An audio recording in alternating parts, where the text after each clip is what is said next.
All right. Oh yeah. The lights will dim. And that one will go away. Okay.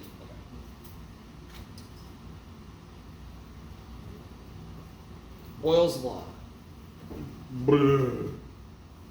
The part of this that's important is inversely proportional. So the pressure is inversely proportional to the volume. Does anyone have any clue what that means? Inversely proportional. What you got?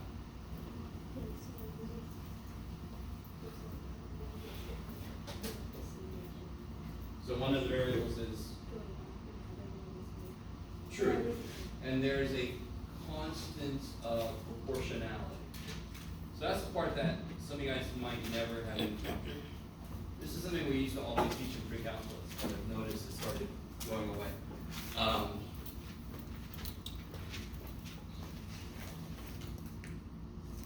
Let's see. Yeah.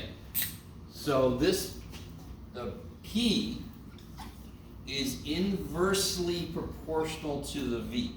So the pressure is inversely proportional to the volume. So that's, on its face, that's all it means. The pressure is equal to something divided by the volume. If they were jointly proportional, I believe, or directly proportional, then it would be V equals something times V. So the something we normally call K, just because. So K is a number. Let me stop for a minute. Has anyone ever heard of this before besides you over there? You've heard of it? Very often you'll hear it in chemistry, I think, is one of the most important. This is a chemistry idea, so it makes sense. Boyle's law, yeah. So look at what the first part says. The pressure at 0.106 cubic meters at 25 degrees Celsius is 50 kilopascals. You don't even need to know what kPa is. You could have made up your own thing, like kids per apple or something. Who knows?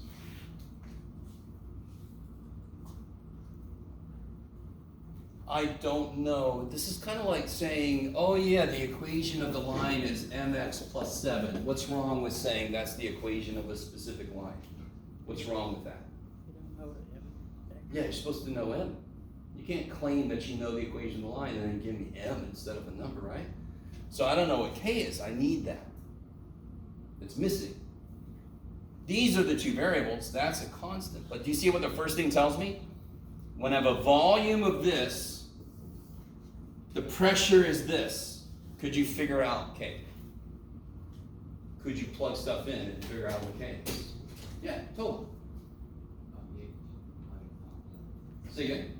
Sorry, yeah, it just looks like, yeah, you're right. Yeah, you probably just plug in the pressure and the volume and then Yeah, so this kind of sucks when I do this for you guys, but, right? So you plug in the volume, you plug in the pressure, you can solve for K. K doesn't change for some given temperature and some given material. K is not going to change. So if I know it for one situation, that's the same for all situations for that thing. Now, just plug this shit in and figure it. Okay. So you plug that in for volume, plug that in for pressure, and then you just multiply the volume up, right? Solve for K. Solve for K. Part B says, so I mean, once you get that, you'll have a number here. What does this mean? What's dV dP mean? dV dP. Difference in volume. Yeah, find the derivative of the volume. So we have to take what I've written and solve for volume. Yes? I don't know if you guys... Is this enough to go on, to get started? Once you know K, let's say K is 5, so then P is, that's not what K is. K is not 5, but let's say it is. Really? Yeah, 5.3. Oh shit, neat. It's a total guess.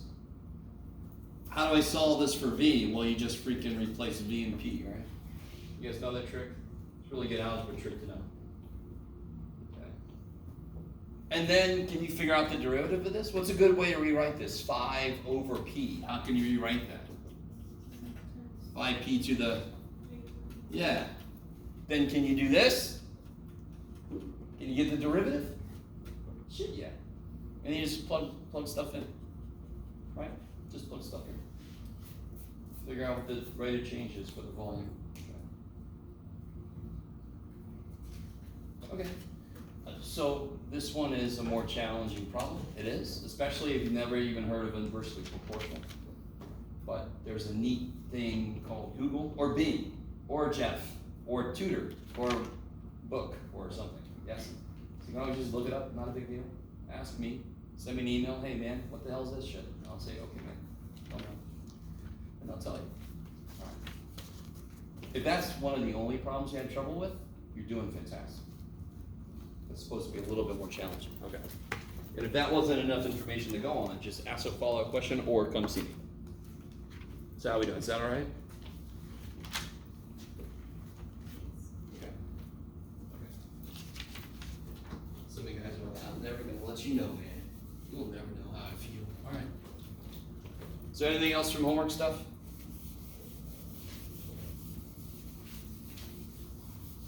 Oh, yeah. Yeah. I actually, like, I noticed you actually posted homework, yesterday. Or around then. Sure.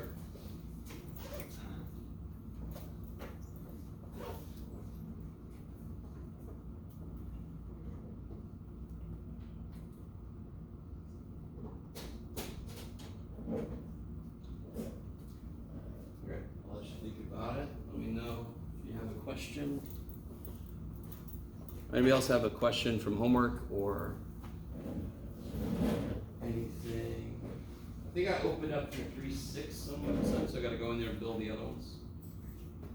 I love online homework, you know, I love it. It's the best thing ever.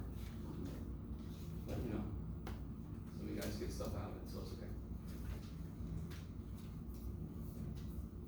So is that all right? Did you have a question? You good? No. Okay, good. All right. So last time we finished up product and quotient, and we talked about chain. There was a, on the other side of this handout that they gave out on Monday, there was a series of practice problems that I forgot I had.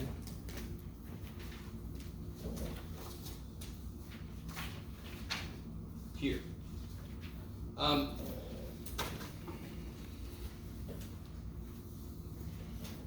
The only real way to know if you know this is to try it, so I don't know if anyone's tried beyond section 3.1 homework. But you gotta get in there and try it. If you weren't here yesterday, that kinda sucks. You're gonna definitely wanna watch that video or go get some help. Yesterday was a very foundational day in terms of the class. Monday was a very foundational day.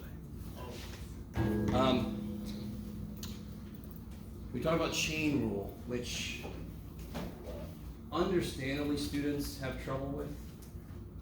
At the same time, it's not as bad as people think it is, but I understand why we have trouble. It's a little weird, chain rule. I'm hoping product and quotient's not too bad. Right? If you're really averse to memorization, then you're gonna have a worse time with those, because you do have to memorize the form of it. Okay, so let's do this.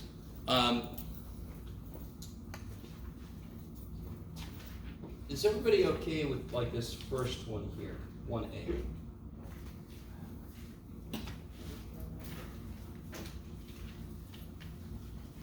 What would I want to do before taking a derivative on that problem? Yeah.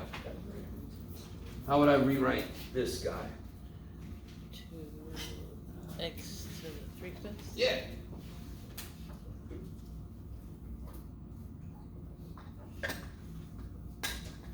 Yeah, power on the top, root on the bottom.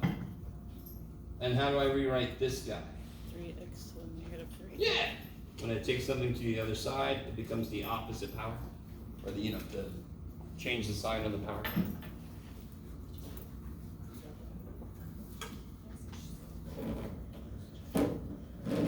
Now, is this your favorite rule so far? Besides e to the x, I mean, it's hard to beat e to the x. But the power rule kicks so much ass. It should be nice, I'm hoping.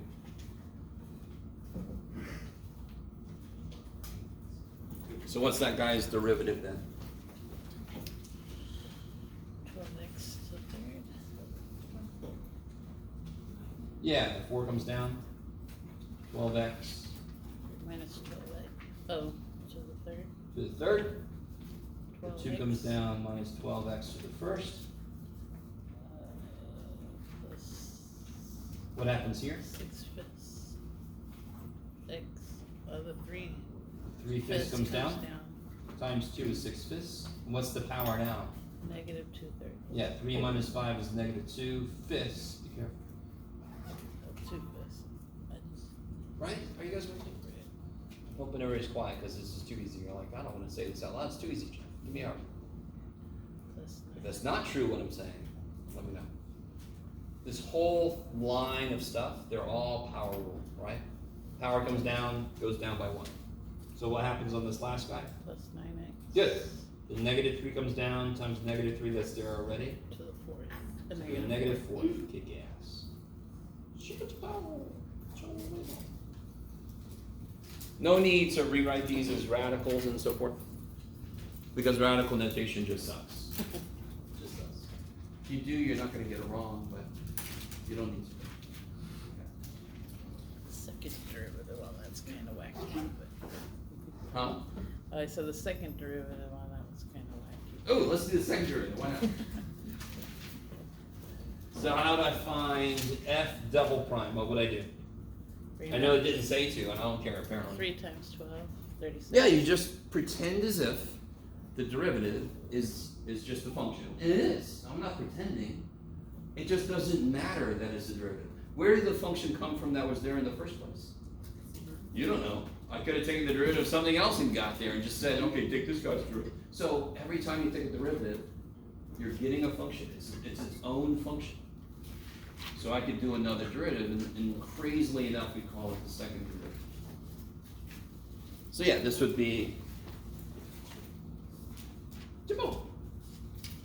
36x squared Minus 12.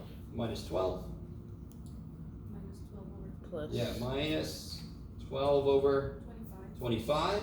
X to the, Minus 7/5. yeah, negative 2 minus 5 is negative 7. This. Minus 36 x to the negative 8. Kick ass. Could you not continue, theoretically, could you keep going forever? We're not going to. Do you guys notice though? If I do one more, this is a first power, one more, that's a constant, one more. So in 3 more derivatives, this whole first part, well, this part goes away the next time, yes? Does that make sense?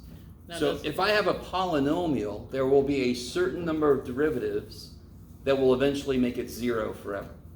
Does that make sense? Okay, I like it. Now would you have to rewrite that in order of highest exponent, or that? Oh, it doesn't matter. Okay. It really doesn't matter. Well, I think you should rewrite.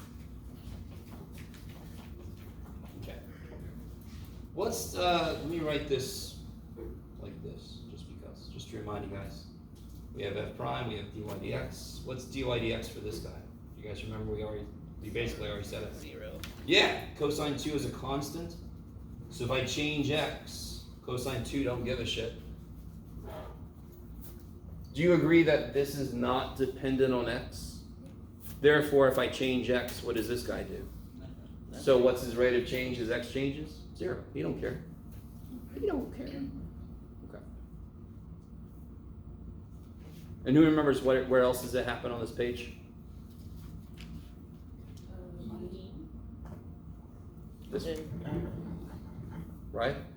There's no variable, there's no x dependence, right? There's no variable dependence. All right, let me think, what's the best way? I really wanted to do this as a group work yesterday.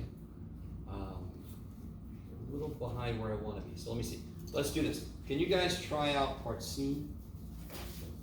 Oh, and part F, let's do those two, yeah. Those two look linked, and if you're careful, they're not linked. So try part C and part F. You guys said something about that yesterday, but let's see who was paying attention.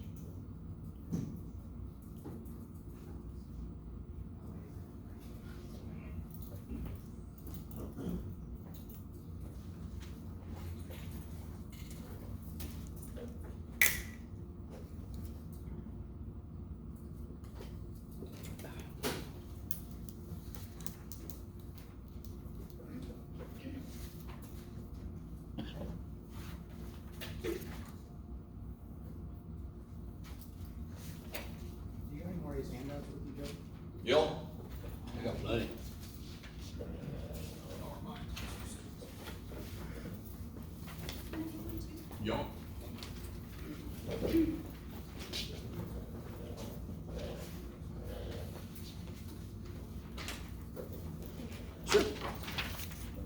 Alright, that's funny. I was about to joke that I'm like, I'll come back over, somebody else will go, can I get one? And I'll keep doing it.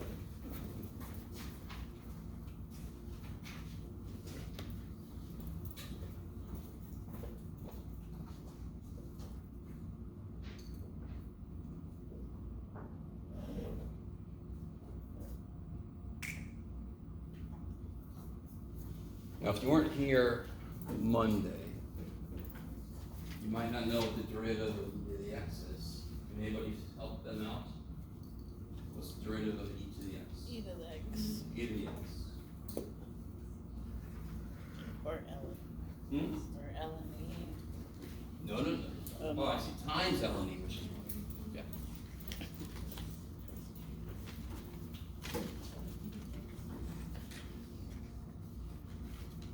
Yes.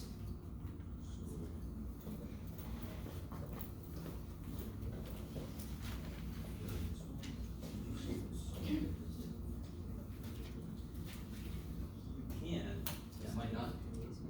That's what we want.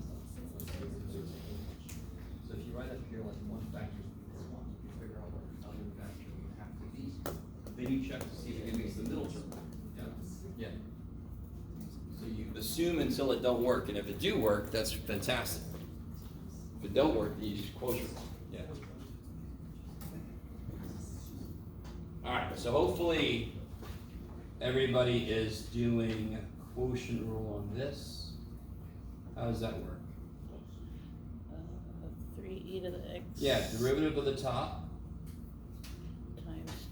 Times the that bottom. stuff. Minus The bottom the stuff. top times, The derivative of the bottom stuff. and what's the derivative of the bottom? Is 2. 2. Yes? Yes. Derivative of the top times the bottom minus the top times the derivative of the bottom, all divided by 2x plus 3 squared. the square of the bottom. Yes. That's something you have to memorize. And again, if you want to get it, there's a little song from a tutor or somebody else knows. Do you guys know the little song? I guess maybe you should know. So it's low d high minus high d low, square the bottom, and away you go. That's the last time I'm saying that shit. No, real quick. Alright, I want you guys to understand. The more little songs we give you, the more little foil bullshit mnemonic device we give you, personally I think that's conveying to you, hey, this is so hard, you need this to help you. And that's stupid, especially with foil. Foil is just distribute. You don't need no foil. This one, So is it? why is that minus? Because I'm taking the derivative of the function that was on the bottom. Wouldn't it have a negative exponent? That's why it's a minus, right? So it looks like product rule, which is f prime g plus fg prime, except there's a minus, of course. Yes? And then there's the g squared, which if you think about it, g to the negative 1's derivative would be negative g to the negative 2. So of course there's a g squared on the bottom. Okay. So it's high D low minus. No. See, this is why I hate this stupid song. Low I D hate high. this stupid song. I hate this stupid song. Top first. That's the most important thing. What do you take the derivative of first? The top. If you get the song wrong, and that's what young Jeff did. Young Jeff from the stupid teacher, he was fine. The top's When the, the teacher high, told right? me that song, and I'm like, it sounds the same both ways, I'm screwed. Huh? The top is the high. I don't. That you do the derivative of the top first. Okay. Because which term has to be negative? The top. The one, Oh, no, the which what? term has to be negative? The The term where you take the derivative of the function that was on the bottom, because it would have a negative 1 power. Let all of that make nothing but sense. That's why you have to do the derivative of the top first, because the minus sign should be in front of when you're doing the derivative of the bottom, because it would be a negative 1 power. That would be then the, for the denominator is the bottom exponent plus 1? Huh? No, it's squared. You square the bottom. So the bottom was 2x plus 3 cubed. It would now be 2x plus 3 to the 6th. You with me?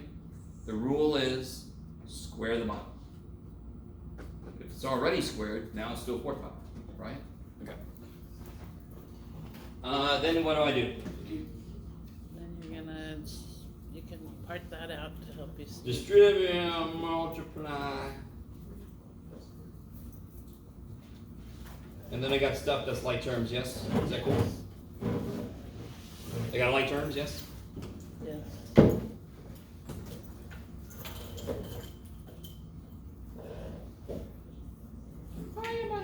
You could take an e to the x out, you could take a 3 out, and I don't care, because it's not going to go anywhere. So pretend like you can read that, and then... So just put the 9ex minus 3, then it becomes 3e to the x. Everything else stays the same. Just put your like terms together, right? So when you do quotient rule, don't just stop at the first step. You got to multiply, distribute, get your like terms together, right? Okay.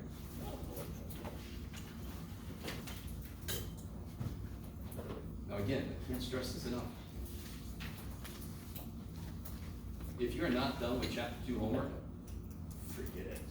Forget it for right now, right? If you're doing like section 2.7, section 2A homework right now, screw that shit. Get into 3.1, get into 3.2. You with me? Don't completely screw the shit. You want to go back to it, do it when you can. What's the most immediate concern you always have all the time? Current homework. Stuff. Current homework is the most immediate concern. You with me? And if you start getting behind, stop doing every problem. Yes? That's called making homework your own. You understand you need practice. I've given you what I think you need to get full practice. And you're like, that's cute, Jeff. I'm going to do what I can. That's what young Jeff did, because that's called making homework fit in your life. Holy shit. You with me? I totally understand not having time. I totally, trust me. I'm not sure if you guys are really understanding. Now, I didn't just say that you get full credit for doing half the homework. That's not what I just said. But from your perspective, tests, quizzes, more important than finishing every homework problem. 25%. Yes. Is homework important? Yeah. Hell yeah! Is doing every homework problem important? No. It's doing more than 3 of the homework problems. Yeah. I've had people do the first 3 and say, no. Yeah. All right. You got to do a selection to get practice. Yes? The best thing is to do all of it. The next best thing is to do every other one that I assign, or, you know. So make, okay. I'm sorry. This one we said is 0. Yay! Real quick, this guy. Was anyone here last time? Let me rewrite this since I have overwritten this poor little guy. What was it I said last time? That is something I've told classes, calc classes all the time. Before you do calculus to something, Always simplify.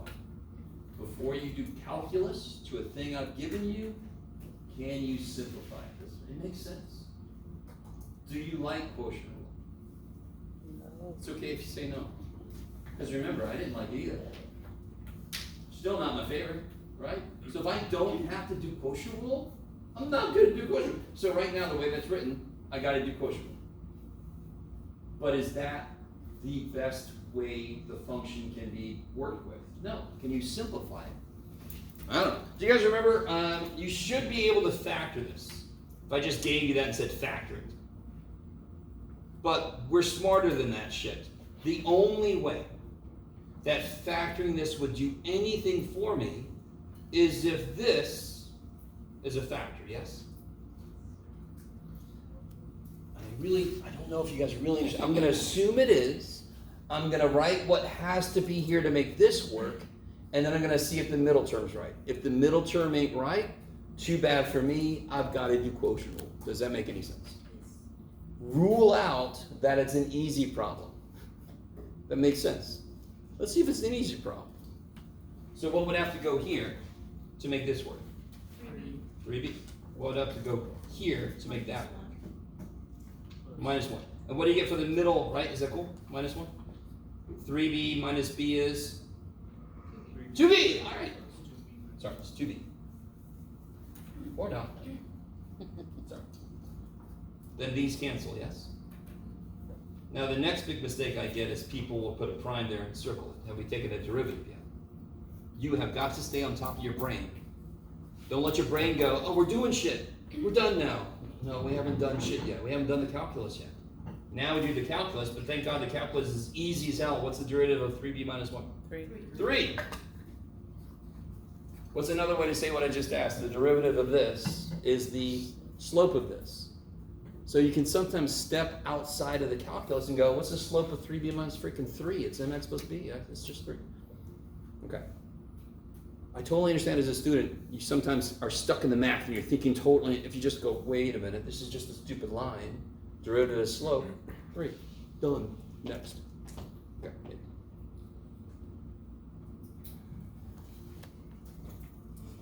Blah, blah, blah. Oh, did we? We did that one, but We did this one? We did. we talked about it. Look at us go. Okay. What would you have to use here?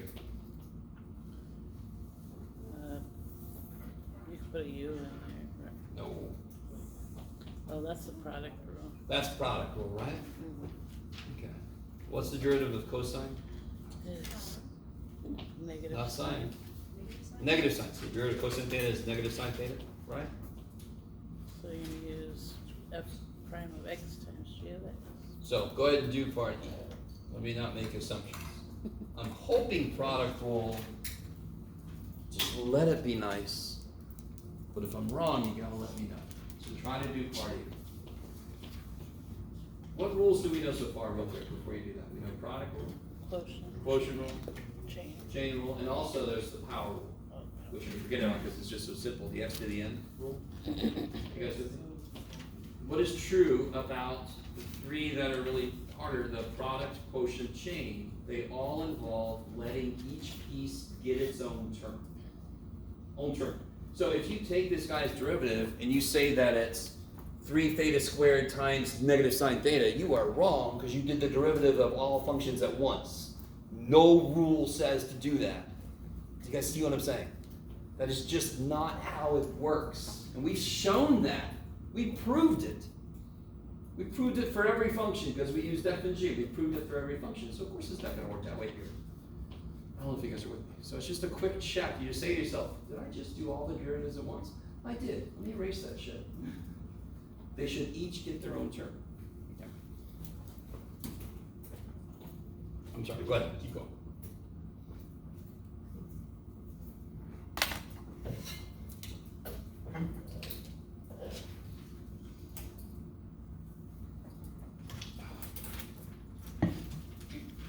Man.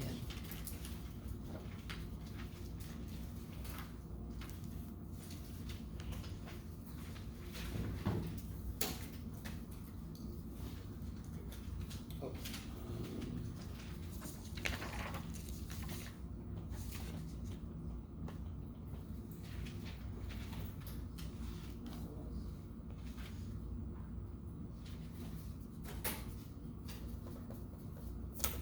So in an effort to be nice to yourself, as you're still getting used to this, I highly recommend you just write the rule by itself, yes? Don't actually do the derivatives yet. So the derivative of the first times the second plus the first times the derivative of the second, right? F prime g plus g, f g prime. Now some of you guys, if you get more comfortable, you don't have to do that shit. You don't have to. If you're really comfortable with it, right? But if we're getting used to it, we don't feel comfortable with it. So if I add on top of that, have everything in your head, no, that's not gonna, you're not gonna have a good time. So what's the derivative of theta cubed? And let me do this real quick. What am I doing? df d what? D theta, because that is the variable I'm allowing to change. I'm trying to see, so as I let theta change, I'm trying to see what f is changing. Yes? So I'm sorry, you said 3 theta squared, cosine theta, plus theta cubed. What's the derivative of cosine theta? Negative sine theta. So that would mean 3 theta squared, cosine theta, minus theta cubed sine theta. For this problem, there's no reason to factor it. You'd only factor it if the question was find where this horizontal tangent line, find where it has a horizontal tangent line. What would that mean? find where this has a horizontal tangent line. What does that mean, horizontal tangent line? Means what's the slope? 0. Horizontal tangent line means slope is 0. Flat. Yes. It didn't say that, so I don't have to factor it. I don't have to set it equal to 0. Yes. Okay. And if you left it theta cubed negative sine theta. Yeah, that I need you to That would be wrong. just bring that there. Yeah. Do simple simplifications at least. Okay. Yeah. No, because on the other problem, it didn't matter. That's what Oh, does which matter. other problem? I don't know, something else I asked you about, do you have to change, oh no, the order on the product. Oh, okay. You have to.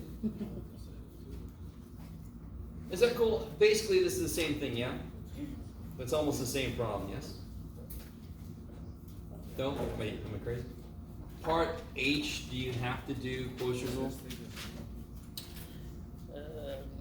No, wait, Yeah, part H, you could either do quotient rule, or you could bring the x up, make it a negative 1 power, yes?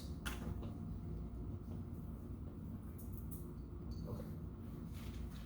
This one I'm desperately trying to get to, because this is gonna be a recurring question. You're gonna see this question so many times, right? Find the equation of the tangent line to this function at this point, or some variation of that.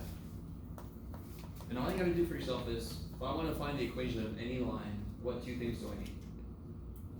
Slope and a point. If that point's a y-intercept, I do a little happy dance. If it ain't, oh well. Right, so you just need any point in the slope. And of course, we know what the hell slope means now. Slope means first derivative, yes. So you wanna, if you break the problem down into 2 parts, I have to focus on getting the slope, and I have to focus on getting the point. I'll do the second part for you. I got it. Yeah, Jeff, that's always fun. So I did that, here, I found it, I found the point. Can you guys figure out the slope? And I gave you a clue last time as to how to potentially make this quicker. you're gonna use, Because there's an identity related to 2 sine x cosine x. what? An identity you have to know.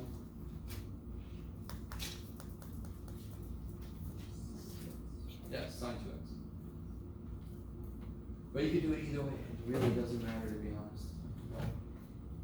You could either rewrite this as sine 2x. You all agree with me that that derivative would be easier? It has a chain rule, but I mean barely. Or you could take the derivative as it is, because they're both the same function. Yes?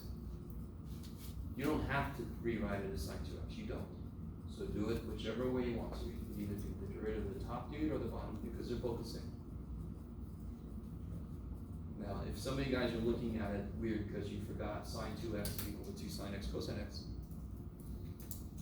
that's on the list of the trig laws you have to know.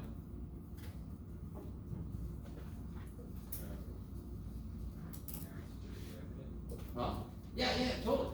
Pick a representation of that you like. I know I need to get the slope. I already got a point. So you have to take a derivative, yes.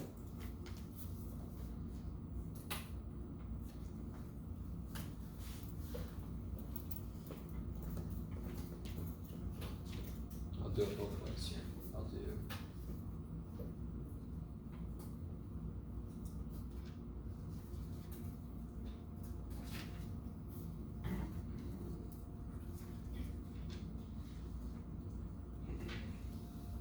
I'll do it both ways. We'll see if the answer comes out the same. If the answer doesn't come out the same, then we'll all leave. Never come back. We'll all go opposite directions. Find our fortune. Sit and ponder why that didn't come through for us.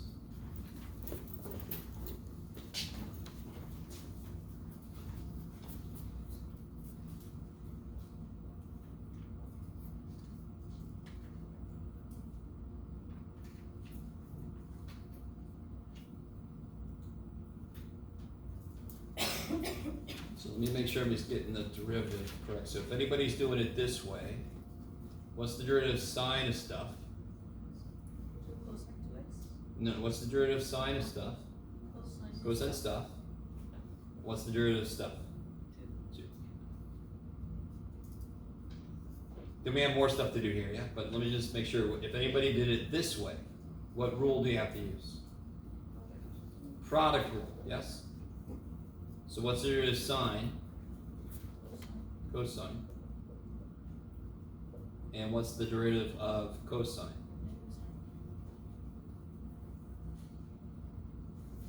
Now, can you tell which route I would recommend you take? I mean, doesn't that look much worse than this? Now, to be really honest, isn't this 2 cosine squared minus 2 sine squared? Cosine squared minus sine squared is cosine 2x. That's a double angle formula for cosine. So again, that just shows they're the same answer. Did you guys get one of those two? Hopefully. If not, can you see what you did wrong?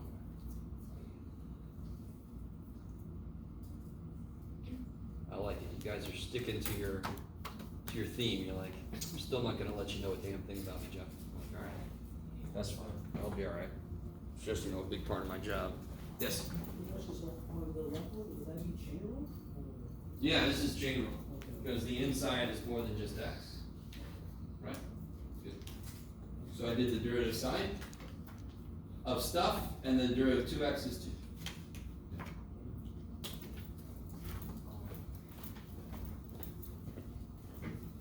What do I do now to get the slope? Because I got the function that tells me the slope everywhere, but what slope do I specifically want? The slope at x equal pi over 4, yes? So then how do I get it?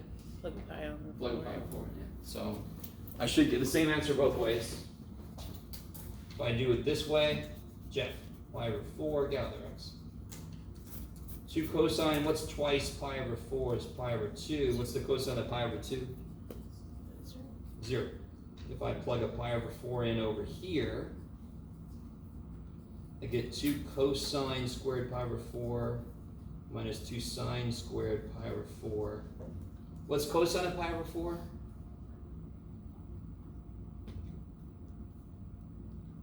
Uh-oh. 0.707. Don't give me that crap. What's cosine of pi over 4? Root 2 over 2. Root 2 over 2. Very quickly. Just showed something this morning. Cosine of 0 is 1. Is that cool?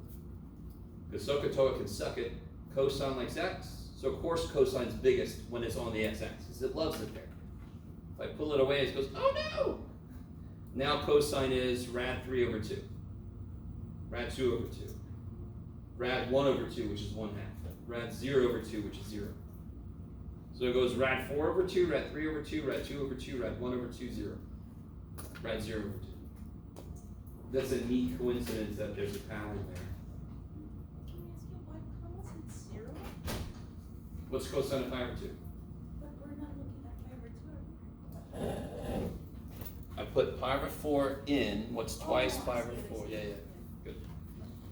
I appreciate it though. You gotta keep me honest. You never. You can plug it into the calculator too. No, screw that.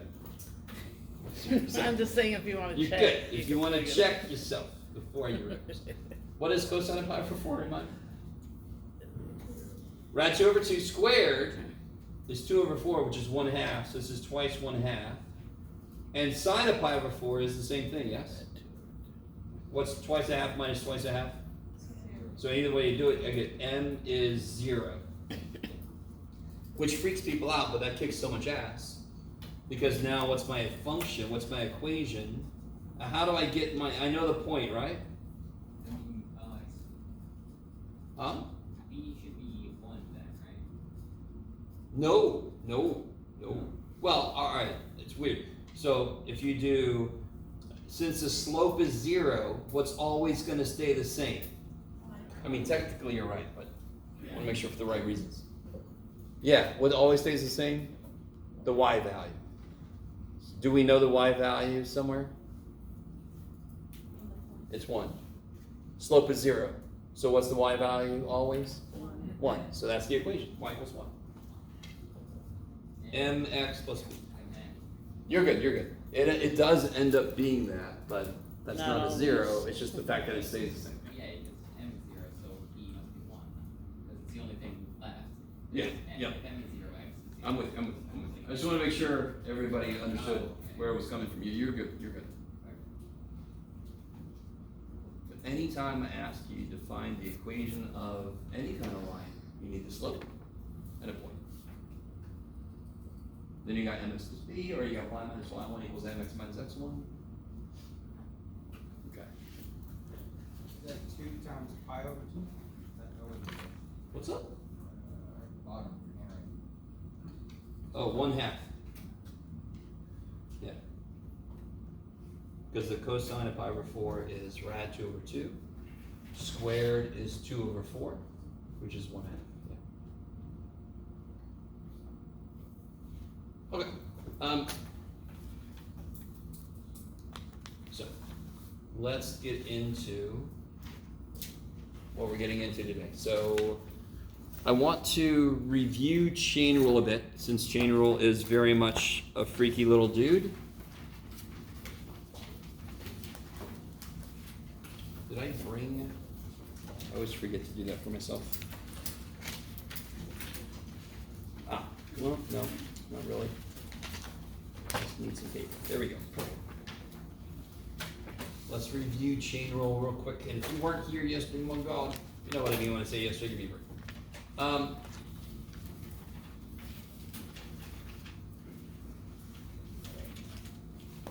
class. What's up? So the last class. Last class, yes. That might be a better way to say it, I agree.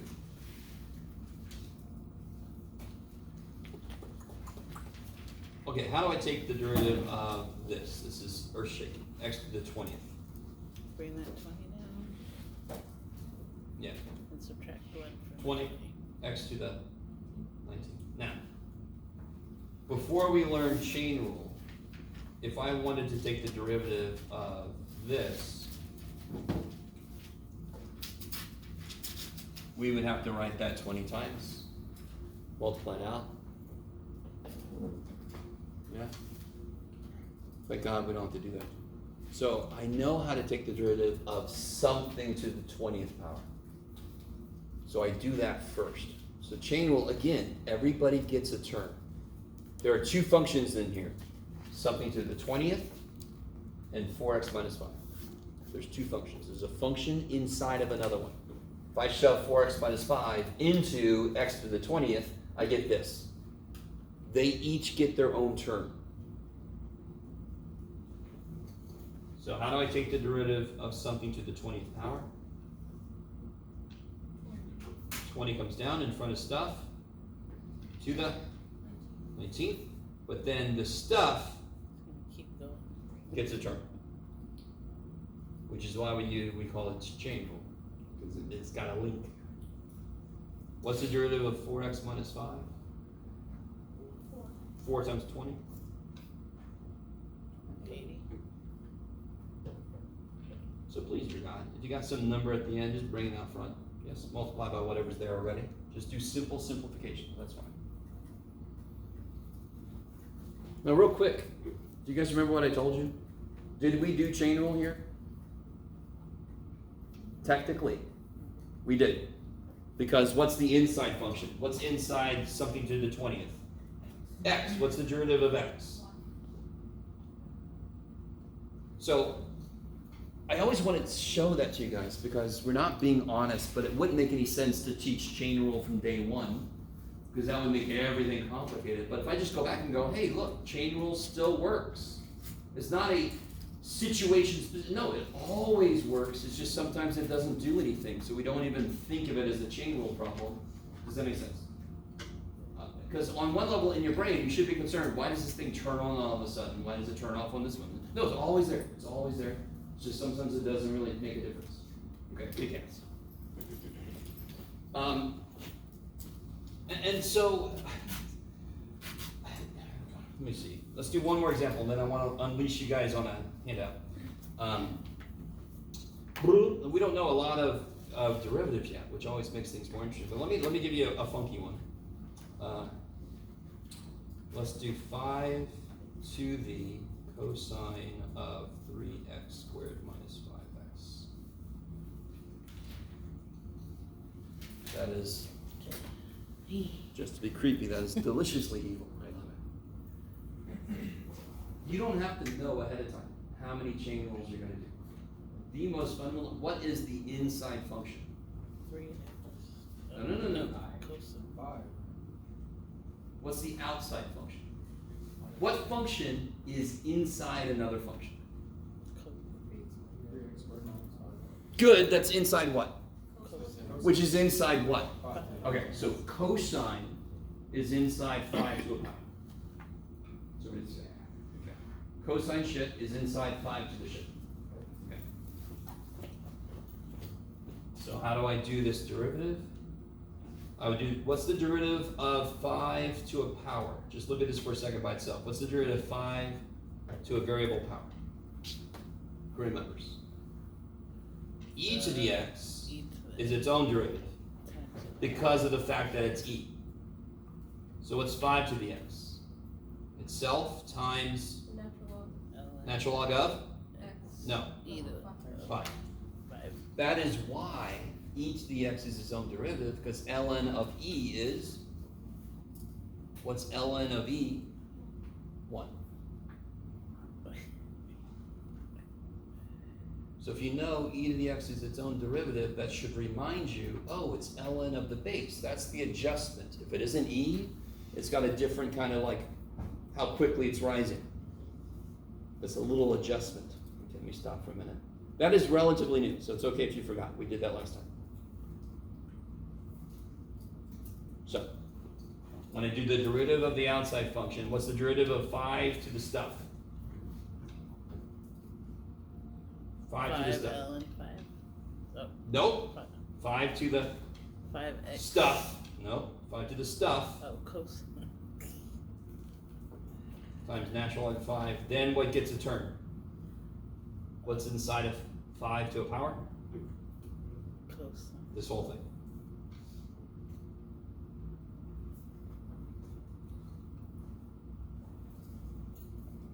So if you identify the outside function, and then you say, what's inside that? Cosine stuff. Okay. Derivative of 5 to the stuff is 5 to the stuff times natural log of 5. Then this stuff gets a term. I forgot to put a little prime down. Right. So now I got to do derivative of this guy. This stuff just comes for the ride. It's done, but it just comes for the ride. What's the derivative of cosine of stuff? Derivative of cosine stuff. Derivative of cosine. Negative sign. Negative sign. So negative sign of stuff 6x. times 6 minus 5. derivative of stuff. And I agree with you. The more comfortable you get, the less you have to write. You can just do the derivative as it needs to be done.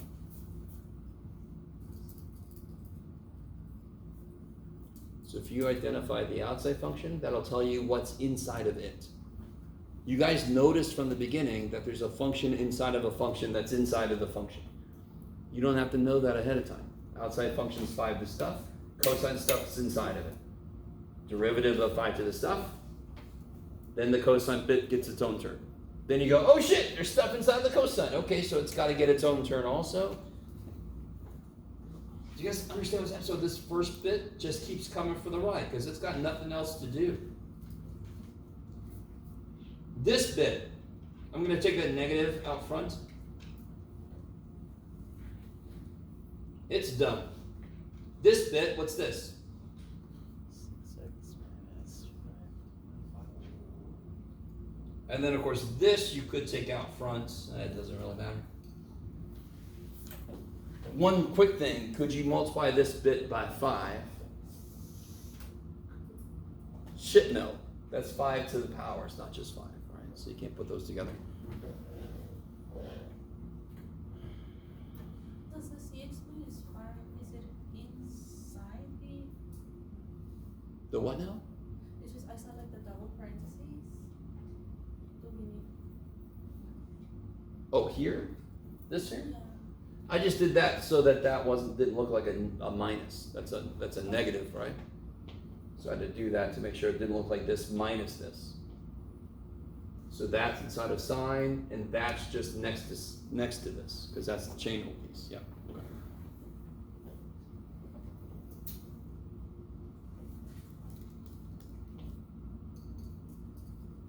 All right.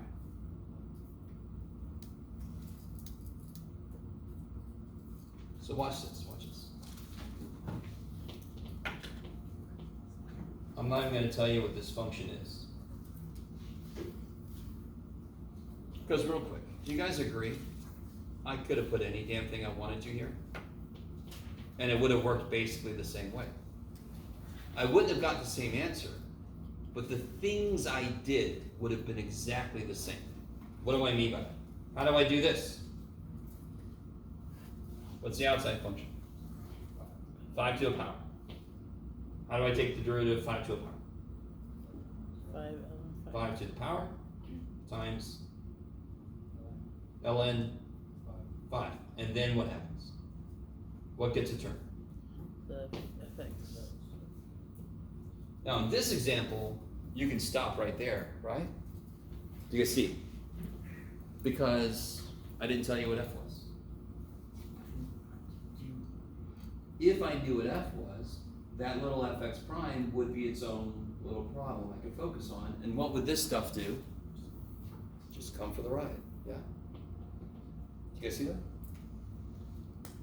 It can lead to a lot of writing, but a lot of the writing is repeating because as you get stuff done, it's done. It's just sitting there like, come on. All right, write me again. All right, come on. Right, and you're focusing on, okay, what's the part I haven't done yet? Maybe. All right, so the best way to try this out is to try it out. Yogi Berra would be so excited about it. So what I want you to do, I'm going to hand this out and then I'm going to put you in a groups. Do this side. I'll remind you, don't do this side because we haven't done section 3536 yet, so that would be really freaky. Do the one that says chain rule. So I'll do it this way. I'll go ahead and let you guys start off by yourselves, just working individually. And then in a bit, I'll put you in a group so you can kind of compare work. I think it might be better this way. We'll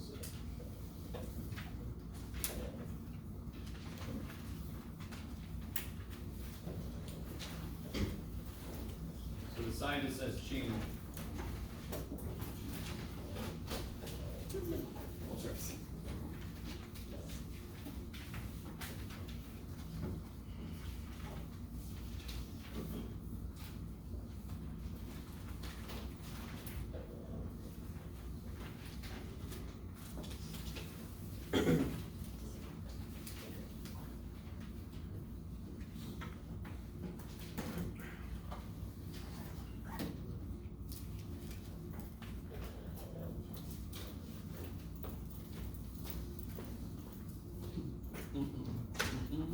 So this side here, right, the side that says chain rule practice and blah, blah, blah, blah, blah.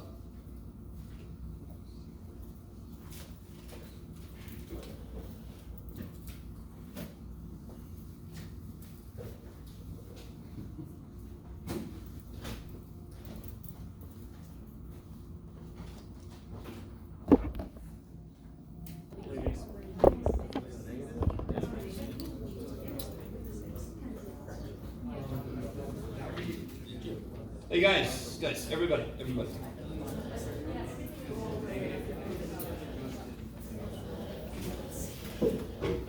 What's this guy's derivative?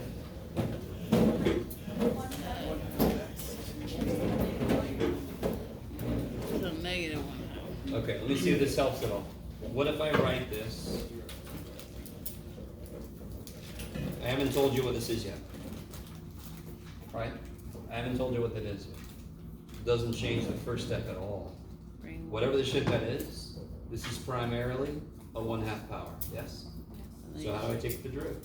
1/2 down and then minus 1 from the power. Yes. So when you have a problem like, I don't know, this guy.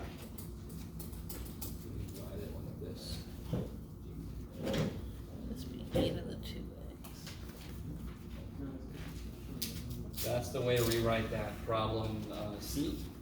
Yes? Because what is under a square root? All this. So what is inside the 1/2 power? All that. Okay. So when you look at this, I'm lucky. When I look at this, I basically see blank 1/2. 1/2 is my entire universe at first. 1/2 is the only thing I care about, the very first step. I don't give a shit about anything else. Stuff to the 1/2. It's like this is blank, like I just wrote. Doesn't matter what's in here at first. What's in here doesn't matter at all. How do I take the derivative of anything to the 1/2 power? Drop the subtract The 1/2 power. Comes to the front. comes out in front of whatever the hell it is. Doesn't matter what it is. To the. Negative 1/2, Now it matters what it is. Because now what do I do? the prime of the inside. Yeah, whatever's inside gets its own term.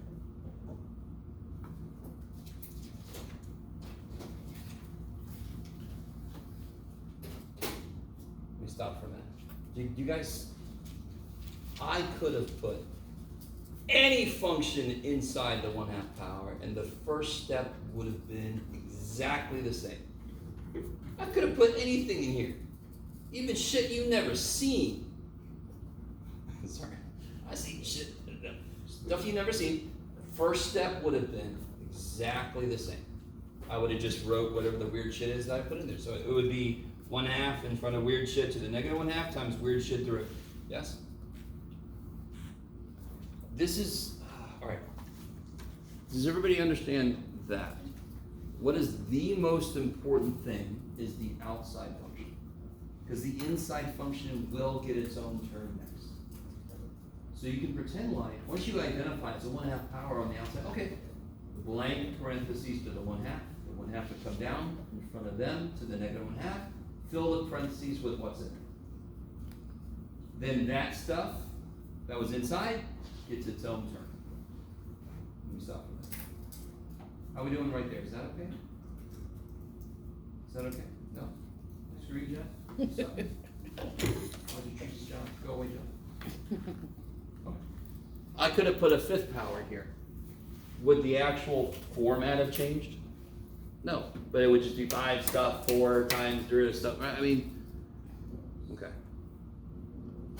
Now, this is the only thing you have to work on. This is it. And what is this? Sign of stuff. Do you see that you really, at this moment, don't give a shit what that is? It doesn't matter what that is. Because all you gotta care about right now Cosine. is sine. So this would come for the right.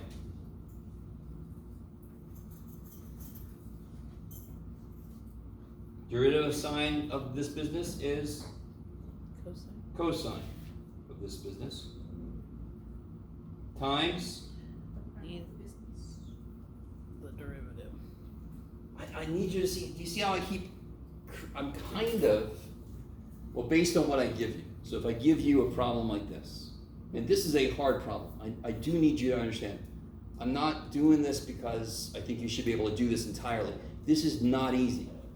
And a lot of it is because we just don't know when to do which thing. So we start to do stuff too early and not, okay. Every time I'm doing this, I'm focused on the outside function and I put the inside function there. Then I focus on him. This shit doesn't matter. This is gonna just blah, blah, blah, blah, blah. My whole world now is sine. Okay, its derivative is cosine. Now this guy gets his turn. Now this is my whole world. So do you notice this chain? This is my next step.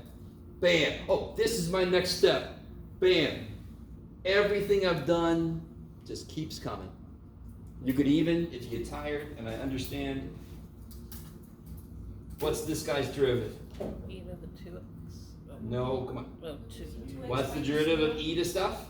E to stuff. E to stuff. Times?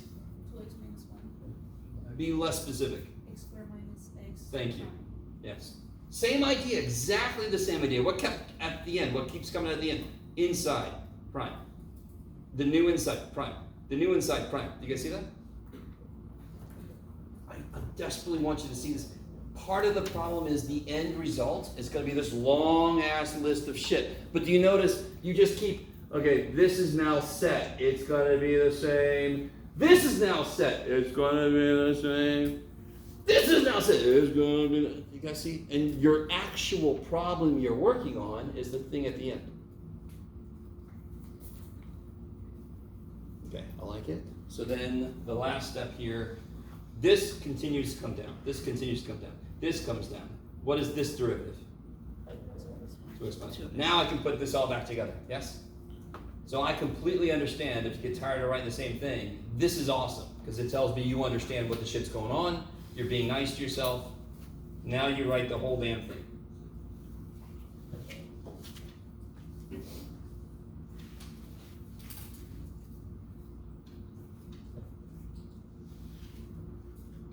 Oh my God!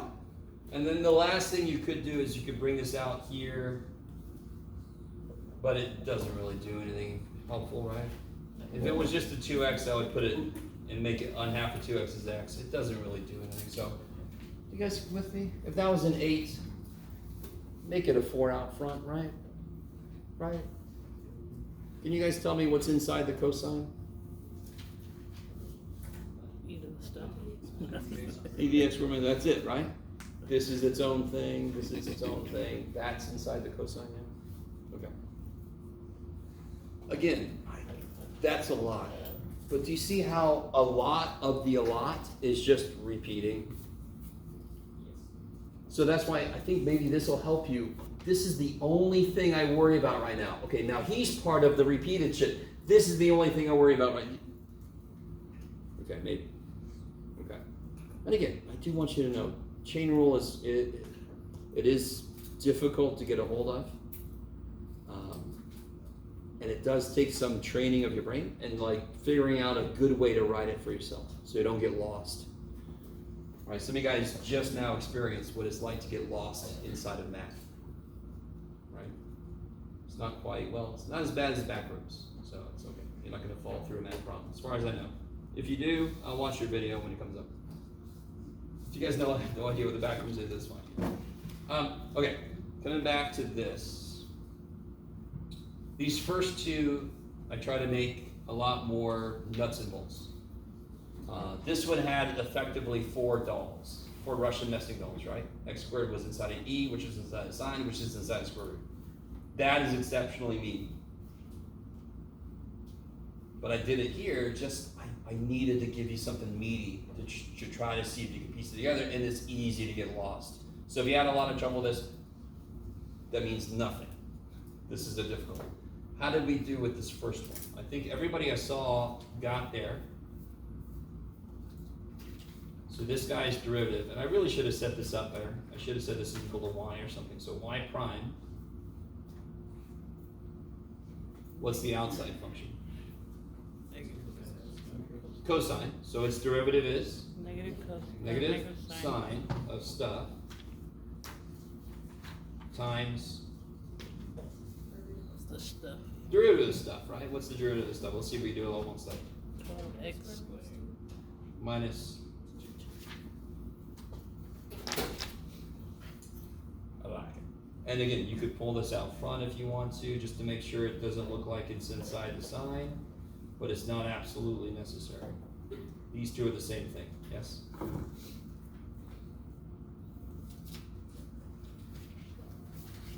So that was a one-stepper.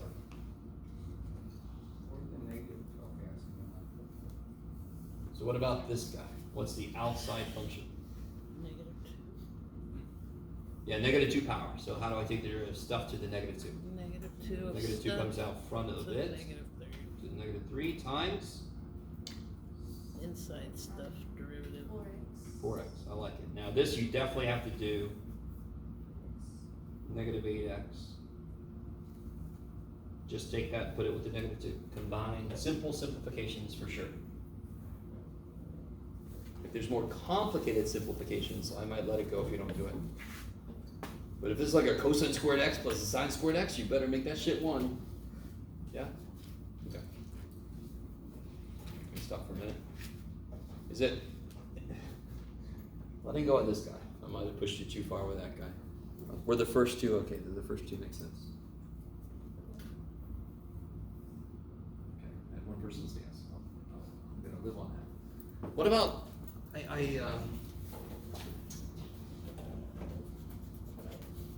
I was toying with the idea of, like, real quick, how would you solve this equation for x? Factor X. Yeah, you can take an x out, right? All your x's are on one side. You can't combine those, they're not like terms, but you can take an x out, and then what do you do? So, Divide by 4 plus b.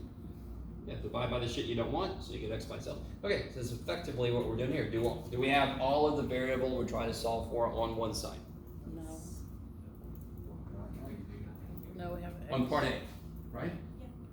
Where's all my y primes? Are there any, I'm trying to solve for y prime, yes? Are there any y primes that are on another side from the other ones? No. Aren't they all together on the other side? Yes? So then what can I do? Divide. Take a y prime out. Yeah, we already did that. So if you ever say, oh, there's more than one variable, no there isn't, get them all together, you can take the one out and then divide by the shit you don't want. Yeah. So if you take a y prime out, what are you left with? 4 plus X 4 plus x squared. squared. And then I could divide by X squared. Jeff. What, Jeff? Chabow!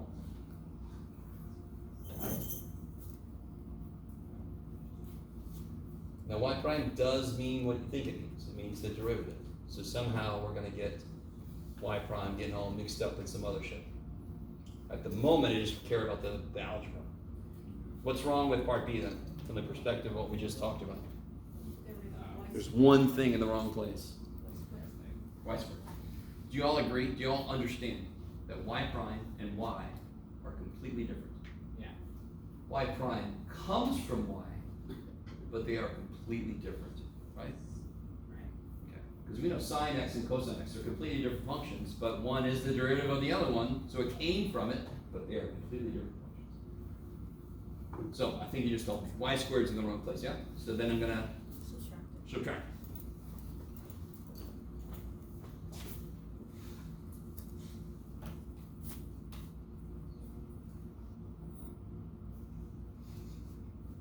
Oh boy, I'm showing you every step. Oh my god. Then I can take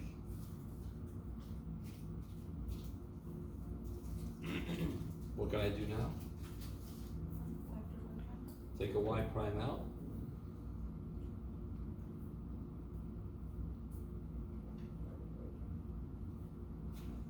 And then I can Divide. divide by stuff I don't want. Alright, I'm not gonna write this whole thing in. Die, so that's y prime is this. One thing I want you to notice, we did a problem earlier and we had to figure out the slope, and so we plugged a value of x in, yes? The pi over 4, remember that? What will I need to be able to figure out the value of the slope? What will I need to be able to plug in? Not just the value for x, but also, so I'll need the full point and plug all of it, because in these problems, whatever the hell they are, the derivative depends on both x and y. That's a little trippy, but so what? We can get the whole point, and then we just plug the x value there, we plug the y value there, and we figure out what it is. Yeah? Okay, you guys look appropriately excited about this. Did anyone get down to here? I'm hoping these aren't too terrible. How do I break this up? Break it up. ln b squared plus. Yeah, because it's b squared times this. ln of one function times another is the sum of the two logs. And then what's the last thing I could do, really? ln b plus ln b. Oh. 2 out of this. That's all I can do, yes? Oh my god, Jeff. What, does anyone still take your class? You can't write more shit? I don't know, Jeff. Part B. Just to reinforce my statement about radicals, what's the first thing we do? Rewrite it. Yeah, it's an excellent idea. Take it out of the stupid way to write things, and write things in a better way. What's the natural log of a quotient? How can I rewrite the natural log of A over B? Subtraction. Subtraction, it makes sense, because when I multiply, I add powers, when I divide, I subtract powers, so logs are powers. So this would be natural log of the top minus natural log of the bottom. And then the last thing I could do on this problem is, yeah.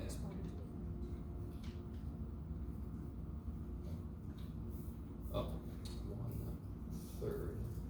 And real quick, you might know this, but officially in this class, we don't know what the derivative of natural log of x is, correct? But I just want to point this out. If I had to take the derivative of this thing, do you understand how disgusting that would be? Derivative of the outside function times the derivative of the inside function. Holy shit. What did we just simplify this into? That looks much better. This is what I mean. If you can simplify the function you're given before you do calculus, yeah, because then I got less shit to do. Yes? This would be freaking chain inside a quotient, and oh my god. This, much more straightforward. Again, we don't even know what the hell the derivative of natural log is. We know it has one, because I know what the natural log function looks like, and there's a slope everywhere. So of course it's got to have a derivative. We're going to figure out what it is in a minute. Shit, I meant to give you a break earlier. How you guys feeling? You guys want a 10-minute break, or what's up? Or you want to leave 10 minutes early? I'll let you guys decide. 10-minute break or leave 10 minutes early? Does anyone need a break? You do? Yes? Okay, let's take a break. So 10 minutes, come back at 25 after.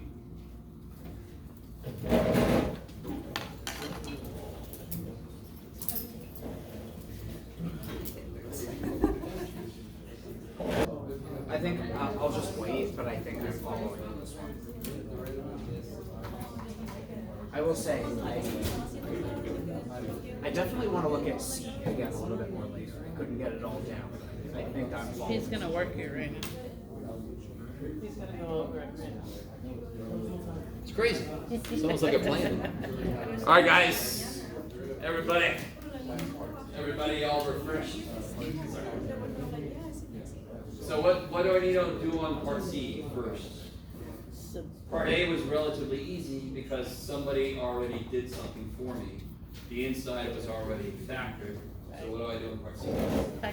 That's crazy.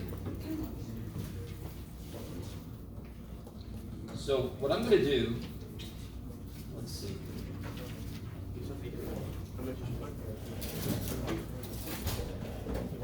How do I factor the bottom? Put it in two groups. 4 terms, a group. So what comes out of these first two? X squared. X squared. And then the next two? -9. Yeah, -9. So if you take a -9 out, -9x becomes positive x, 18 becomes -2. I know I'm on the right track because these are the same. I don't know. People are, and again, it's not your own fault. It's not your fault. I think for some reason you're just not exposed to factoring as much, which is really dumb because factoring is so freaking important. It's stupid how important it is. If I did not get these to be the same, I have made a mistake or it's not factorable. But somehow people get +2 here and they keep going. I'm like, that's magic shit. You cannot do the next step unless these are the same, because the next step is factor this out. Can't do that shit if they're not the same, yes? So I'm going to do something weird. I'm not going to factor the top. You could, Oh, that's what because I noticed something. You have x minus. If I take an x minus 2 out, what's left? Oh, it's minus 9, Jeff, not 4. Oh, well, too bad for me. So then if I factor the top, I get x plus 2, x minus 2. And on the bottom I get x minus 2, X minus 2. x plus 3, x minus 3, yes? Is that right? Yeah. Factoring the x squared minus 9? Yeah. What cancels? The x minus 2. Now And let me the x see. Plus, oh no. Is that okay? Yeah. Okay. That's what I Let me see if I can get you guys to understand what I'm about to do. What's on the top? What parts are on the top? x and x plus 2. What's on the bottom? X plus 3, x minus 3. So when I break this up, the stuff on top will be positive. The stuff on the bottom will be negative because they're to a negative power. So I can just immediately do this shit. You ready? I can take this and I can make it natural log of x is positive plus natural log of x plus 2 is positive minus, because these are dividing, natural log of x plus 3 minus natural log of x minus 3. This derivative would be oh my god, stupid easier than this derivative. Not just because we don't officially know the derivative of natural log yet, but whatever the hell it is, this would suck. Big rocks. This one, bam, bam, bam, bam. Whatever the hell derivative of natural log is, that would be a lot easier. All right, I think you made your point, Jeff. Okay. So if you simplify the function you're given, if it's possible, simplify it. The calculus should be easier. All right, so keep talking about, any questions on that one? Yeah, hold on 1 second. No worries. What happened to x minus 2? I don't know. They cancel, right? Yeah. Okay. I'm sorry. I just said it because right when you asked me, I was like, I don't remember. Oh yeah, they cancel. That was a perfect answer. Just put what I wrote. All right. So everybody got that? Oh, don't do that yet. Now, let's talk about implicit differentiation. This is exciting. Let me make sure, 1 second. I want to make sure this book doesn't do something. Oh, good, they do. Okay, not too early. Good. All right.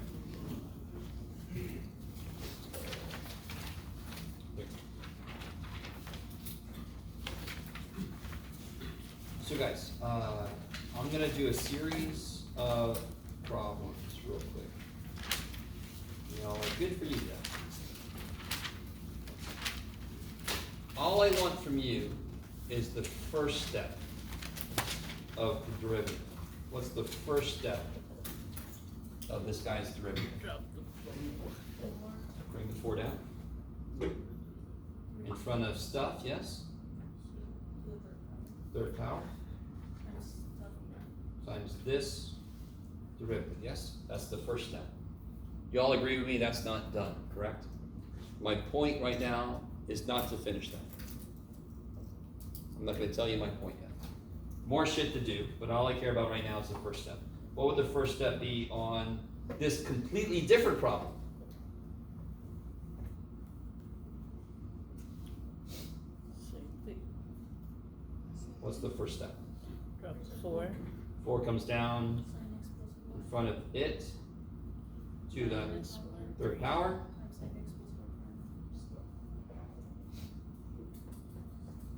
Okay. Right? So the first step, and I kind of said something like this earlier, the first step doesn't give a shit what's inside. That actually helps you do a normal chain rule problem. This is obviously a new method, but it's completely built on chain rule. Do you all agree I could have put any function I wanted to inside? First step would have been exactly the same, yes? Okay. So in this first one, I set the function equal to 3x squared minus 7. Is that okay just to say? You with me? What did I put inside the fourth power? Y equals 3x squared minus 7. Didn't I put that inside? All right, you're like, yes, Jeff? What did I put inside of this one? So, what if I just didn't tell you what function I put inside? Do you understand what I'm saying? Y could be sine x plus 4. Y could be whatever the first one was that I completely forgot. Right? Y could be any damn thing. What's the first step? Does everybody agree that it does not matter what I put in here for the very first step? So what would the first step be here? 4y cubed times y prime. Now you start to see the connection between this and what we did on the front. I could have more complicated shit, and I could have y prime running around all over. Yes? All right, let me stop right now. Does everybody understand that if I am taking, what am I taking the derivative with respect to? How do I rewrite this? dh? Over dy. No. Oh, dx. dx. The x. That's important. Didn't I do derivative with respect to x up here? Derivative. This is still the derivative with respect to x. That's why this is here. Real quick, just to make sure you guys are with me. If I do the derivative with respect to y of this, what is it? The y sign. 4y cubed, and I'm done. Because, let me see if you guys are really with me on this. Would this be times dy dy, the derivative of the inside? And what's dy over dy? 1. This, I didn't tell you what function of x. I'm still taking the derivative with respect to x, because isn't that the variable that it's dependent on? Yes? So this would be dh dx. And if I wanted to, this I could rewrite this as dy dx, yes? Okay, now you start to understand the importance of not the prime notation, but the d by dx or the whatever, yeah? So all we just did is this looks exactly the same as this, and this just captures what they both look like, yes? They both look like 4 times stuff cubed times stuff derivative. 4 times stuff cubed times stuff derivative. 4 times stuff cubed times stuff derivative. I just got tired. I was like, I don't know. I'm just tired. Why? I just didn't come up with a function, right? Okay. So what use is this? Do you all agree with me that this number one, is that a function? Why not? Doesn't pass the vertical line test, right? It's not a function. Fundamentally, that means I cannot do y equals. I can't solve for y. And that's why your calculator can't plug this, because how do you put shit in your calculator? Y equals. So it can only handle functions. Are you guys with me? Desmos can handle this shit. All right. We don't know what the function is that generates this. That doesn't matter. Do you all agree with me that every point on that spaghetti noodle has a slope associated with it? So then I should be able to figure out the derivative at any point, because that's what slope is. So now the next question is, what kind of a, it's not a function, what kind of a relationship would end up with a graph that looks like even, well, somehow better than just right? Right? Looks like cursive. Looks like a little kid pretending like they know cursive. Yes? So here's a type of function that could actually end up looking something like that. It's not the function for this. Don't give me too much promise.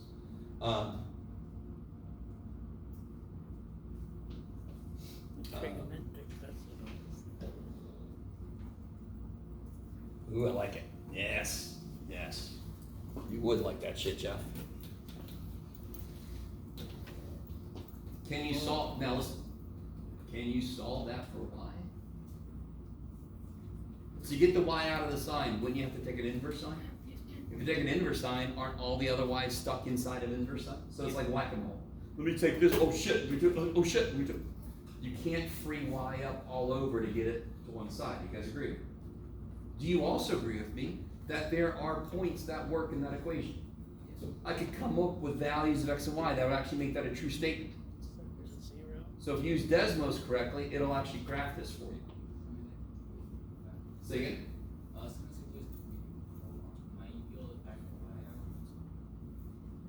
Like if you move, subtract y from that side and move together. Oh, because it's in the sign. Oh, yeah, yeah, that would, yeah, that's fine. Good try though. I love it. You gotta look for it. You gotta make sure I haven't gone insane. You never know. I'm human at any moment. So next time you do that.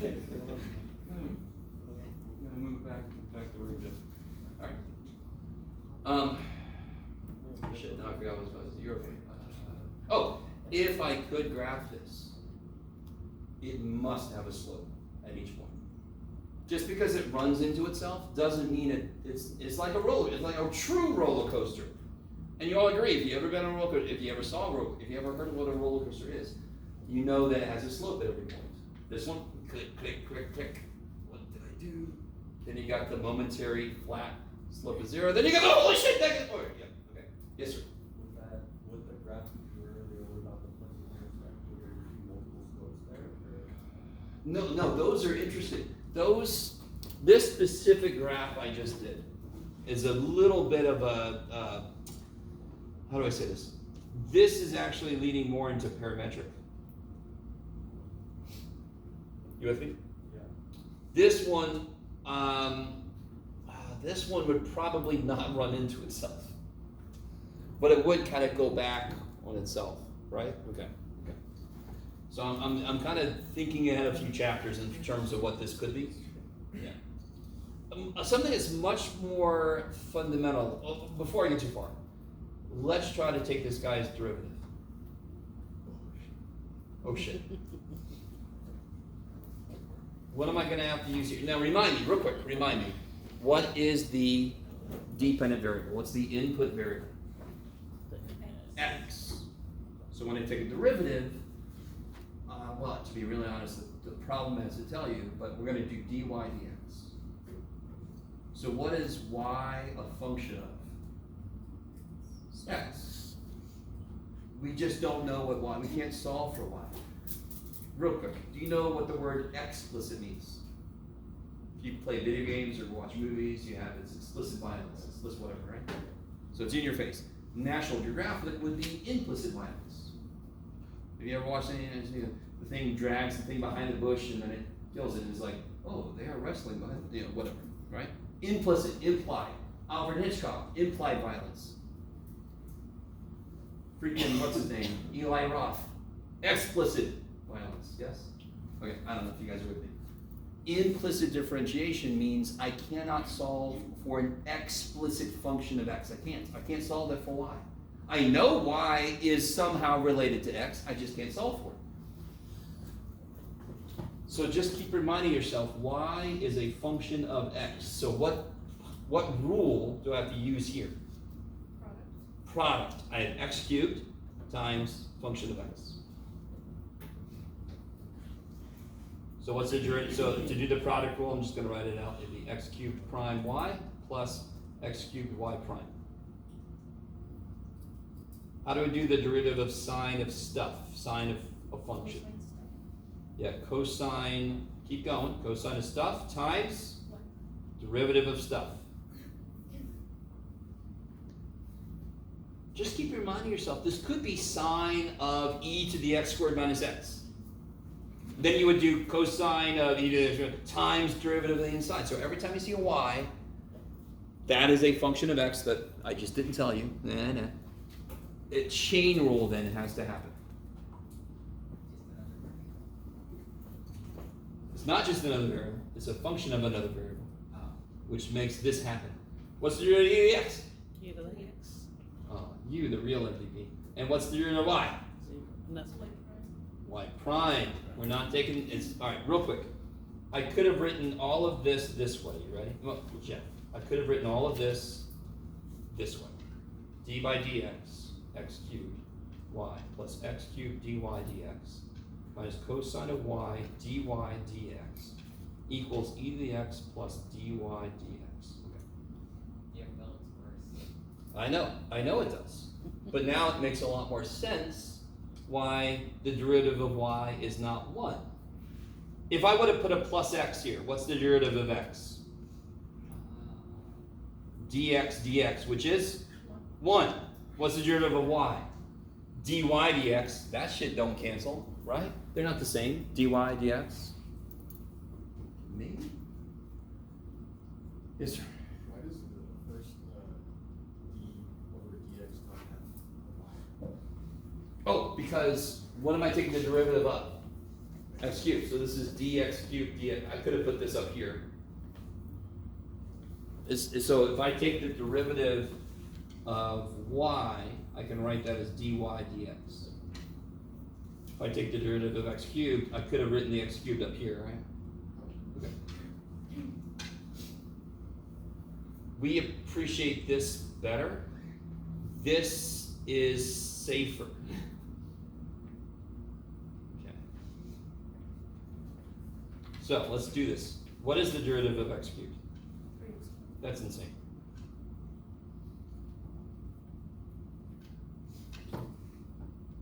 You see, I really don't have any, I've already done most of it. Yeah, in fact, that's all I had to do. That's the one thing I had to do. Everything else we already kind of did. Now, what do you think I'm going to try to solve for? What is it I'm trying to get? I'm trying to solve for dy dx, because then I'll know the slope at any point on this weird ass graph, right? Do you see now why I made you do the last few problems, the problems before the loss problems on the other side of that? Yes? What's in the wrong place? I'm trying to solve for dy dx. There's two things that are in the wrong place. You guys see them? I'm trying to solve for dy dx. Two things in the wrong place. Where's most of your dy dx's? Left side.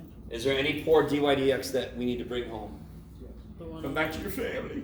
Yeah. subtract. I'm going to subtract them over. Now, who else is in the wrong place? Put them back. The y. This thing.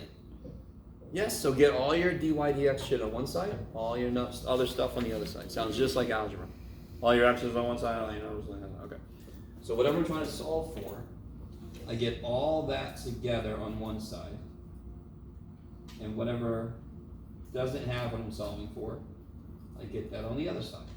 So now I have x cubed dy dx minus cosine y dy dx minus dy dx equals e to the x minus 3x squared y. Okay. You guys are so excited about it. You're like, Jeff, the thing I love about chain rule is all the writing, and you just keep on bringing. You're welcome. What can I do now on the left side? Yeah, take a dy dx out. That's the reason I got them all together, just like you did on the front. That's why you got all your y prime stuff together. Jeff, you got no room, buddy. So take a dy dx out. What's inside? Oh To shit. the third. Minus cosine y minus one. Yeah. X cubed minus cosine y minus 1. Kick ass. And then I got one last step.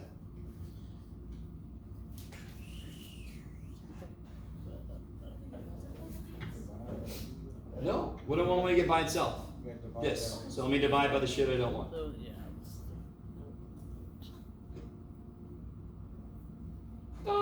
So dy dx equals this. Sounds like a country song. Do you want what? Said it sounds like a country song. The dy dx? I was just like DY DX. Oh no. Like the dog and the I got eggs. you. I lost my dog. Shrek. What do you get when you play a country song backwards? You get your dog back, you get your house back. Sorry, it's an old joke. You're like, yeah, I should have stayed in the past. Sorry, shut up. Now, real quick. I'm not going to try to figure out an actual point. But what if I said I wanted the slope at... Maybe I will try to figure out an actual point. Let's see. Yeah, I almost have one. Do you, Jeff? No, because that's impossible. Okay, pretend like it goes through 1, 2. How would you figure out the slope at 1, 2? You take your one. In place of x, you would put, One. and in place of y, you would put. Two. Okay, see? No problem. Of course, you're like, yeah, once it's done, Jeff, then you just do that. Yeah, let the last step be easy at least. So, I know we have barely gotten any practice with this. I do want to show you an immediate use for this. Do we know the derivative of e to the x? The eggs. Yes. So it's beautiful, right? Little tears. Do we know the derivative of natural logarithms? Some of you guys might. If you do, keep it yourself. Officially in this class, we have no idea what that is. Can you rewrite that so that you don't have a natural log anymore? I mean, how do you rewrite a log? What's the base on that line? 10. So I could do e to the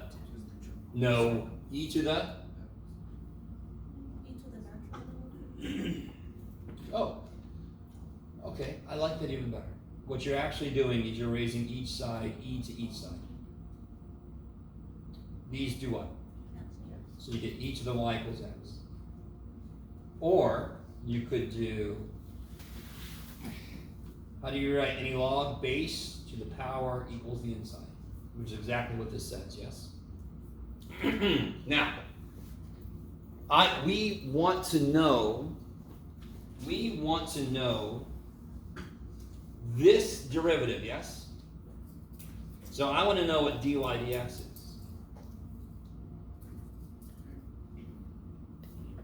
This one's not solved for y, but it's a trade-off. I know the derivative of e to the y, but I have to use what? I have to use implicit differentiation because the y is inside. So what's the derivative of e to the y? Y prime to the Yes, e to the y times dy dx. What's the derivative of x? 1. What am I trying to solve for? The whole point here is I want to know the derivative of this. I want to know dy dx for this. Yes? So how do I solve for dy dx? Divided by dy. So dy dx is 1 over e to the y. But what was e to the y? X. So what's the derivative of natural log? 1 over x. So now that we know implicit differentiation, we can use it to help us get more and more function derivatives. And even if the grand scheme of your life, you're like, I don't need to know anymore. You do if you're in this class. So one of the whole purposes of calculus is to try to get the derivatives known of as many functions as we can. And now we know the natural log derivative. So last problem before I let you out of here.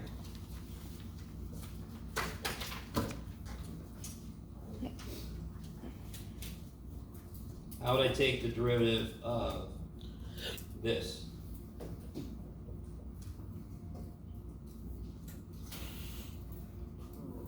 Because now we know the derivative of natural log of stuff, don't we? Yes, dear God. Do you want to do 1 over that shit times the derivative of that shit? Do you want to do that? Do you guys see that? You could look at this as a chain rule, couldn't you? If you were a slightly insane person. Yes? What should I do instead? By the way, let me do better than past Jeff. There we go. Shouldn't I break it up? ln of x. Plus ln of x minus 1 minus ln of 2x plus 5. Kick ass, yes? These are on the top, so they're positive. This is on the bottom, so it's negative. Is that all right? If I brought this up, it'd have a negative power. The negative power would come out front, so it's a negative. So breaking up logs is nowhere near as hard. All right, I'll get this started. This is 1 over x. What's this one? Take the derivative. What's the derivative of ln of stuff? 1 over stuff times the derivative of stuff. What's the derivative of x minus 1? Moving on. Derivative of ln stuff. 1 over stuff times derivative of stuff, yes? So what you need to remember, what you need to realize, we have learned chain rule. It's not its own thing. It doesn't live in its own section. It now lives. It's around us. Look over there. There it is. Look up there. There it is. So whenever the ship we learn something new, if there's stuff inside of it, oh, chain rule, you know? So don't compartmentalize to the point where like, oh, we passed chain rule. No. It is now here. Whenever you have stuff inside of a function. So what are we going to do? We're going to learn a new derivative of a function. I'm going to give you some basic ones, and then I'm going to give you that function with stuff inside of it. That's chain rule, right? Okay. Chain rule is not its own thing. It's like grammar of language. You go, well, I don't need to know that shit. Although the way I speak, it sometimes seems like it. So this would be 1 over x plus 1 over x minus 1 minus 2 over 2x plus 5, right? Because the derivative of this is 2. Yeah.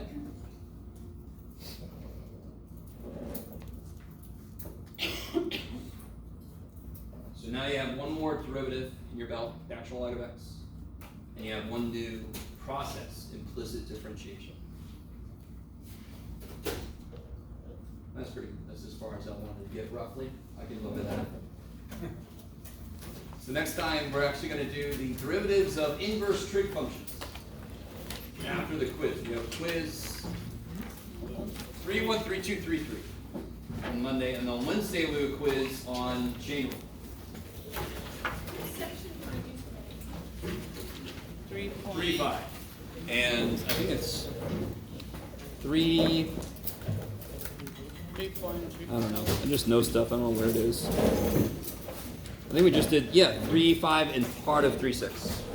3.6 is logs and trig inverse.